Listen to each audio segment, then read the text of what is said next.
Hello sa mga traveler dyan. So, it's Sunday and we are going to go somewhere here in Sorsogon City. Yan nga po ay hindi natin alam kung saan tayo dadalhin ng ating destination sa umagang ito. But of course, may mga pinagpipilian tayong resort dito sa part ng ating pong mga beach resorts dito sa part ng Irusin, Sorsogon. So, this highway is pinatakbo na nga natin, no? Para mas mabilis yung ating destination na pupuntahan. So, it's in Kasiguran, Sorsogon na tayo po yung nagta-travel. Napakaganda po ng kalsada dito sa mga naghahanap ng mga destination. So, I recommend Sorsogon City para po mapasyalan nyo yung napakagandang mga hot spring, no, cold spring, mga talon, napakaganda talaga as in. So magi-enjoy kayo lalo sa mga nature lover diyan. So like me na talagang every now and then. So ayan nga po, malapit na tayo along Irusin. Ito part pa ng Huban, Sorsogon ito. So ang napakaganda dito kasi talagang organized and napakaganda ng kalsada. So napaka-smooth. So ayan, papasok na nga tayo dito sa napili nating resort, which is dito po sa napakagandang resort po sa part ng Irusin, Sorsogon. It's malapit lang po ito dito sa may San Binon. So ito yung Modesta. Medyo rough road pa yung daan dito papasok. I don't know kung bakit di pa simentado. Pero napakaganda naman. Di naman siya hassle doon sa mga may sasakyan. So parang parotonda po ito kasi yung papasok. So ayan na nga po, nakarating na tayo dito sa Modesta Beach Resort. Actually, nakarating na ako dito, I think, 2 years ago. But ibang-iba na po ngayon. Mas in-improve, mas pinaganda, at yung ambience, para kang talagang natural lang yung pagkakagawa. Although, modern na po yung kanyang building, pero pagpasok mo pa lang po doon sa vicinity ng resorts, napakaganda kasi napaka-aliwalas and at the same time, napaka-entertaining ng mga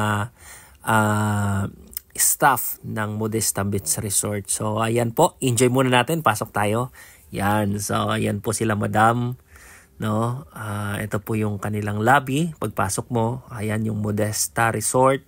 Dito lang po yan sa may Bagsangan, Irusin, Sorsogon. Ayan, medyo nahihiya pa si madam. At yan, nakapasok na po tayo, no? Nag-tour muna tayo, lakad-lakad sa loob. Nung pagpunta namin dito, wala pa po ito, no? Parang 2 or 3 pool pa lang po yung meron. Ito parang infinity siya, paikot po siya, no? And pwede kang mag-dive dyan dahil medyo may malalim. So ayan, going fast forward tayo. Dito banda naman, nakapag-ikot tayo. And sobrang ganda, napakaaliwalas. And at the same time, lalo na sa may mga kids, mag-enjoy talaga sila. Ito naman parang garden siya papasok. So left and right po niyan mga cottages. May mga orchids, mga halaman talaga na pag sa mga nature lover. Yan, ito naman, nag-ikot na tayo. And medyo mainit lang siya kasi mga around 2 p.m. po ito, no? Around 2 p.m. I think. Ayan, tama. Kasi ninanarate lang po natin. Maingay po dyan sa oras na yun. May mga nagkakaraoke. Kaya hindi tayo makapagbigay ng spill or voice over. That's why nag-voice over na lang po tayo. So ayan, inikot ko nga po ulit. Ayan, so yung resort kanina dinaanan natin. And dito sa bandang unahan, mag-ikot pa po tayo. At para makita nyo, yan naman po yung parang may fish fan dyan sa may mga koi, no? Pwede tayong mag-binwit dyan, no? Wag lang binwit yung koi. Maraming tilapia po dyan sa parang fish fan. So, after this, habang tayo nag-iikot-ikot at nag-enjoy tayo sa panonood ng lumalangoy ng mga isda na talagang napaka-refreshment sa pakiramdam. Alam niyo po yun, yung pagod ka sa buong linggo na gusto mong magpahinga, and this is very refreshing. So pagkatapos nga po nito na nag-ikot-ikot tayo dito sa fish pan nila, I cannot say that fish pan na malaki to, maliit lang siya, pero napakaganda kasi may mga parang attraction na rin siya doon sa mga naghahanap ng relaxing. So ayan nga po dito, nag-tour tayo dito sa pandang, binalikan ko yung parang front desk nila. Ito yung pagpalabas ka na. So napakaganda. And at the same time, ayan, so naligo tayo dyan sa pool. And ito naman, sa kabilang side naman ito, So, yung kabilang side, yung dinaanan natin yung parang mga orchage na nakahanging na mga plants. And at the same time, binalikan ko rin yung may mga koi na isda, no? Dahil refreshing talaga siya. So, ang ganda po. And of course, habang nag-enjoy tayo dyan, pumunta po tayo doon sa kabilang pool, no? Ito naman yung pag mag-overnight kayo, meron dyang 3 bela. I think mga 6,000 to 10,000 ang rate ng per bela nila. Pero I think mga 10 person ang pwedeng makapag-overnight. So napakaganda nito, exclusive po yan doon sa mga nakabela, no? Diyan sa 4 na yan. And dito sa left side yan, mayroong pandalawa. So there's a lot of cottages na pwede kayo mag-overnight, and at the same time, ang maganda po dyan talagang mag-i-enjoy tayo or kayo. Kasi kami sobrang nag-enjoy talaga dito sa trip na to, no? Although how many times na, I think pang 4 times ko na po itong nakarating dito, but this time around bago po siya. So ayan, so palapit na po tayong matapos dito, no? And habang tayo naglalakad-lakad again, ito yung pabalik na po ako nito doon sa aming cottage, no? Kasi day trip lang tayo dito, hindi tayo nag-overnight, just to enjoy lang the moment kasi it's Sunday. At naghahanap tayo ng spot na makakapag-relax. So, dito tayo pinadpad sa Modista Beach Resort. So, once again, malapit lang po ito sa mga, kung from Manila, Mindanao, eroplano lang po kayo. Kung mag-eroplano, baba ng Legazpi Airport. From there, around mga 2 hours going to Irusin, Sorsogon. So, kung gusto nyong magkaroon ng tour guide, so I'm here. Pwede ko po kayong i-tour dito, no? So, PM lang po dyan sa baba ng aking link dahil we are starting to discover all the resorts, beach resorts, no? Dito po sa Sorsogon City. Lahat po ng mga resort dito, we are just starting to explore all the resort here in Sorsogon, and that's why talagang nakaka-amaze yung ganda nitong Modesta Beach Resort. So ayan nga po, before we end this video, yan. So dahil busy silang lahat doon sa cottage, lahat kasi mga babae kasama ko ngayon, so ako lang driver nila. Ako yung driver nila ngayon, that's why ako po yung naligo, and syempre nag-enjoy magtampisaw. So ang water naman dito is parang normal lang, hindi naman kalamigan, hindi mainit. So it's a warm, it's a normal water, running water po siya. So ang maganda dito, ito ay flowing. So naka-flowing po siya, hindi po siya stagnant na pool. So talagang running water dyan, and at the same time umaagos doon sa bandang dulo. So malinis na malinis, napaka-clear ng water. So mag-i-enjoy ka talagang magtampisaw. Yon. So I think dito nagbabad tayo ng mga almost an hour, no? Kasi talagang in-enjoy natin habang may music diyan sa katabi ko, may mga nagkakaraoke, no? So in-enjoy natin yung paliligo, and syempre vlog-vlog na din, no? And para maipakita natin na doon sa mga travelers, no, abangan nyo po yung mga susunod kong mga videos din dahil sobrang dami po tayong pupuntahan every weekend dahil on the busy day na sa ordinary days natin sa work, no, bilang syempre network builder po tayo by profession.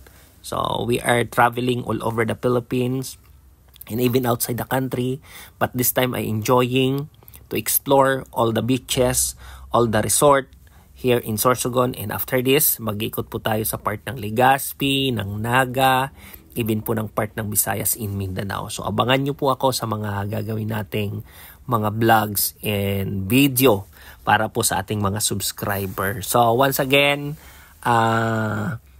ito yung part ng life natin na we need to connect with the nature. We need to connect with our syempre makapagpahinga yung katawang lupa natin, not only our soul, not only our tinatawag po natin na makapagpahinga dahil gusto mong magpahinga, but nagpapahinga ka dahil gusto mong makapag-inspire, makapag-isip, makapag-create ng mga bagong opportunity for the members, bagong opportunity for the family, and nai-enjoy mo yung bawat yugto ng buhay dito sa mundong ibabaw. So, time to relax and time to explore everything, nature in this world. So, yan po yung maganda sa pagiging freelancer.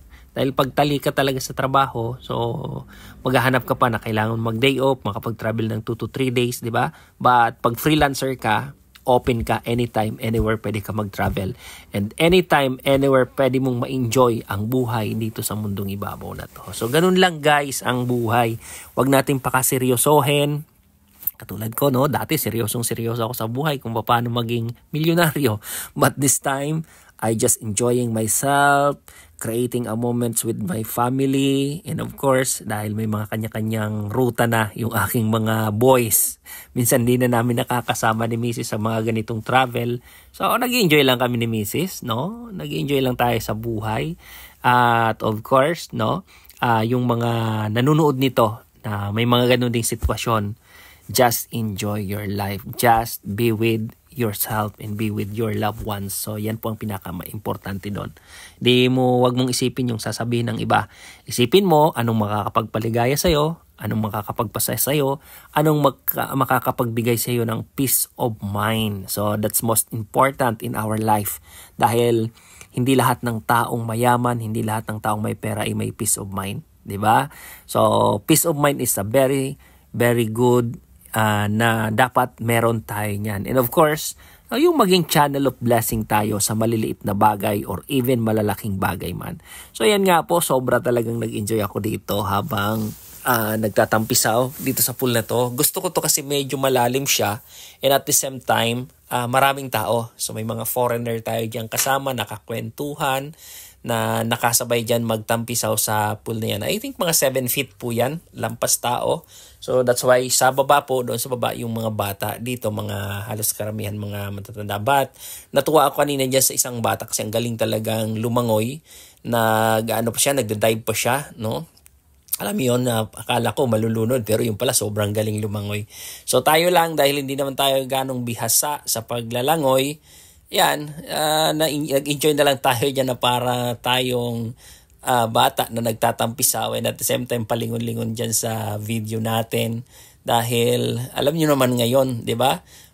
Nakikihalo at nakikisabay tayo sa mga content creator. So trying hard tayo ngayon mag-content. Malay mo, mapansin tayo ni Meta, mapansin tayo ni YouTube. O who knows na habang nag-i-enjoy tayo, gumagawa ng content, abay, pwede pa pala tayong kumita, di ba? So, that's the reality of life. So, wag mong ipagkait yung mga bagay na pwede kang maging channel of blessing doon sa mga taong pwede mong inspire, pwede mong bigyan ng motivation, and at the same time, pwede mong akayin doon sa kanilang strength.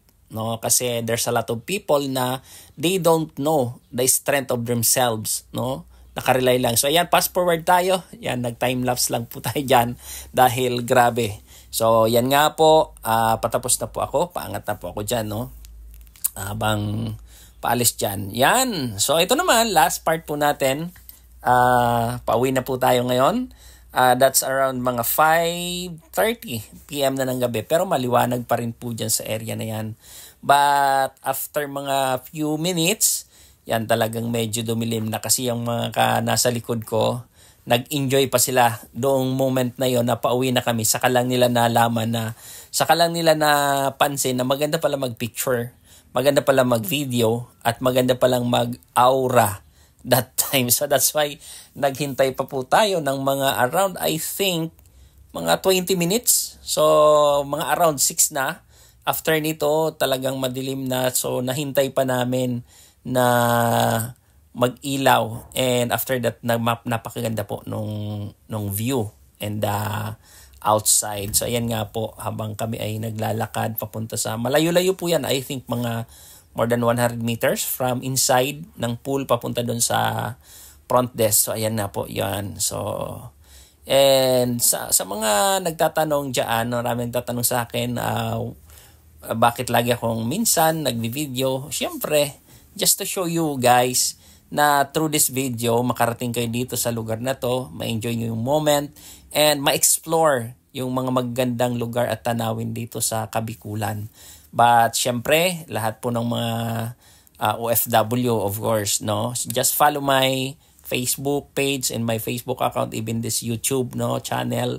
Follow nyo lang po kasi not only nature video ang binibigay ko po dyan, even po sa mga nagninegosyo at gustong magnegosyo, meron po akong mga videos na pwede nyong panuurin, no? And at the same time, mga motivational talk ko din, no? To inspire people, to give an additional source of knowledge, how they can have an additional basket of income, 'di ba? Dahil sabi nga ng isang speaker, wag mong hayaan na isa lang yung basket of income mo. You can enjoy your life by doing multiple businesses na hindi mo kailangan tutukan mag-isa. Dahil sa panahon ngayon, system-driven na po ang mga businesses ngayon.